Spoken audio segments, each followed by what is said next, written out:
Pertama ada yang menyebutkan Makkiyah itu surah-surah atau ayat yang turun di Mekah. Definisi pertama, Makkiyah dari kata Mekah.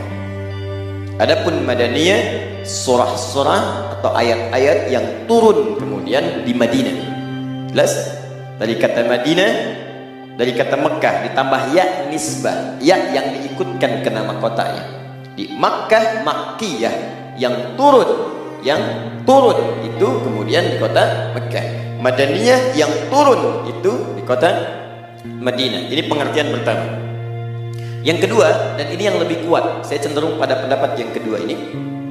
Makkiyah adalah ayat-ayat Al-Quran atau surah tertentu dalam Al-Quran yang diturunkan pada Nabi Muhammad SAW sebelum fase hijrah, sebelum beliau berhijrah dari Makkah ke Al-Madinah Al-Munawwarah.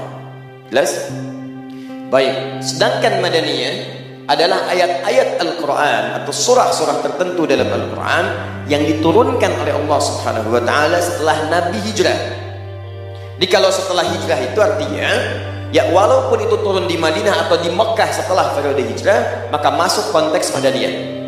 Ya, Nabi tinggal di Mekah untuk berdakwah dalam fase dakwah, dimulai dari usia 40 tahun dengan turunnya surah itu, kemudian Iqra bismi rabbikal ladzi khalaq, kemudian Al-Mudaththir untuk berdakwah terang-terangan.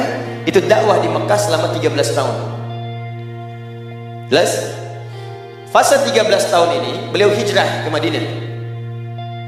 Dalam masa hijrah di Madinah ini kan beliau juga ke Uhud, ke Tabuk, ke Badar. Fathu Makkah kan sempat ke Mekah lagi untuk haji wada kan, kemudian balik lagi kemudian ke Madinah. Saat haji wada itu kan ada ayat yang turun juga. Ya, ada ayat yang turun, al-yauma akmaltu lakum dinakum wa atmamtu 'alaikum ni'mati. Walaupun turunnya di Mekah, tapi setelah periode hijrah maka dia masuk prosesnya Madaniyah. Jelas sampai sini? Ayat-ayat yang diturunkan oleh Allah Subhanahu wa Ta'ala dalam periode Nabi pasca hijrah. Karena nanti pengertian ini akan berdampak salah satunya kepada hukum. Karena ayat-ayat Mekah itu umumnya terkait dengan ayat-ayat tauhid dan pondasi-pondasi untuk beriman kepada Allah. Sedangkan ayat-ayat Madaniyah atau pasca hijrah itu umumnya ayat-ayat yang terkait dengan hukum-hukum terapan fikih, ibadah, muamalah. Setelah orang beriman, apa pembuktian imannya? Maka dia menerapkan imannya dalam kehidupan, bermuamalah, interaksi. Maka turun ayat-ayat bagaimana berinteraksi dengan orang-orang lain. Maka orang beriman seringkali muncul kalimat iman di awalnya sebelum kita berinteraksi. Itu ayat-ayat Madinah ciri khasnya. Jadi kalau ayat-ayat Mekah ya ayuhan nas, ayat-ayat Madinah umumnya ya ayyuhalladzina amanu. Imannya dulu. Karena umumnya ayat yang turun setelah hijrah itu turun secara umum garis besarnya kepada orang-orang yang telah beriman. Kalau kamu sudah beriman mesti beda dengan yang belum beriman. Begini cara berinteraksi kamu. Karena itu Allah sering menyebutkan semua organ tubuh kita setelah beriman itu diawali dengan iman dulu, untuk membedakan nih cara orang beriman berinteraksi dengan yang belum beriman. Contoh, saya mulai misalnya dari mata. Fungsi mata itu kan normalnya melihat kan, ya. Tapi setelah kita beriman itu Allah menyebutkan imannya dulu baru kepada fungsi matanya. Buka Quran surah ke-24, ini An-Nur yang sedang kita akan kaji. Ayat 30 untuk laki-laki, ayat 31 untuk perempuan. Kata Allah, qul lil mu'minina yaghuddu min absarihim. Katakan pada pria-pria yang telah merasa beriman, punya iman. Padahal mudah bagi Allah mengatakan misalnya fungsi mata itu melihat, selesai. Tapi yang paling menarik setelah beriman, imannya dulu disebutkan baru fungsi matanya. Yaghuddu min absarihim. Kata Allah, matanya itu hanya akan dipakai untuk melihat yang baik-baik. Ghaddul basar itu memalingkan dari yang tidak baik. Kalau yang tidak baiknya dibuang, yang sisa kan cuma baik ya kan? Baik lawannya tidak baik. Memalingkan yang tidak baik artinya kita hanya melihat yang baik. Ayat 31 untuk perempuan. Ya wa qul lil mu'minati yaghuddna min absarihinna. Dan katakan pula pada perempuan-perempuan yang telah merasa punya iman. Itu indah sekali. Jadi bukan cuma laki-laki, perempuan juga begitu, semua sama. Kalau merasa punya iman, yaghuddna min absarihinna, palingkan dari yang tidak baik. Memalingkan dari yang tidak baik artinya hanya yang baik saja yang boleh dilihat.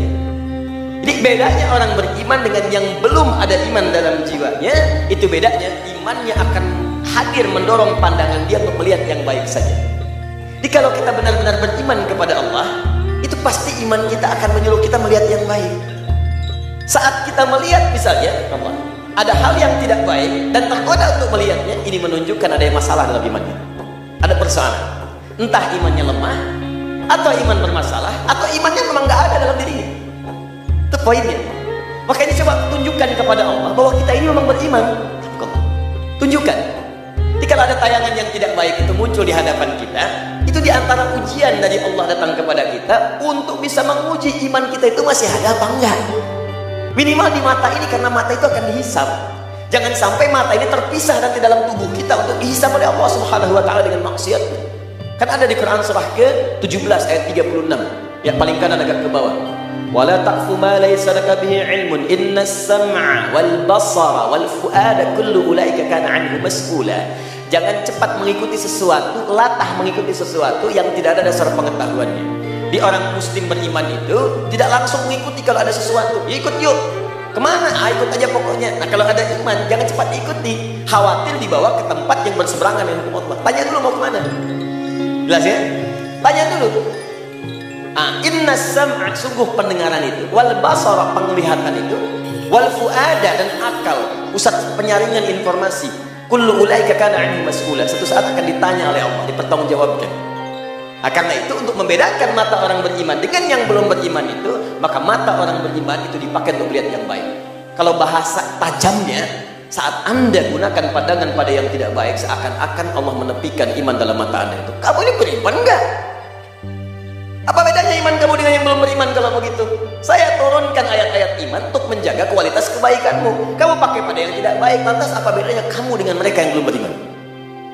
Tuh, itulah ayat Madaniyah, itulah ayat hijrah. Ya, jadi kalau orang sudah hijrah itu jadi baik.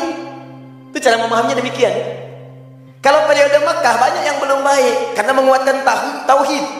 Ya banyak, baru masuk Islam dulu, kuat dulu, bagus dulu, konsistensi dibangun dulu. Makanya ada yang mengatakan beriman, ketika kemudian tiba peristiwa Isra Mi'raj, ada yang goyah imannya, ada yang ragu-ragu dan sebagainya. Tapi ayat Madaniyah beda karena sudah hijrah. Kalau kita tarik ke konteks sekarang, orang hijrah itu komitmen jadi baik. Jadi kalau sudah hijrah kemudian masih mengerjakan yang belum baik, ada yang salah dalam hijrahnya.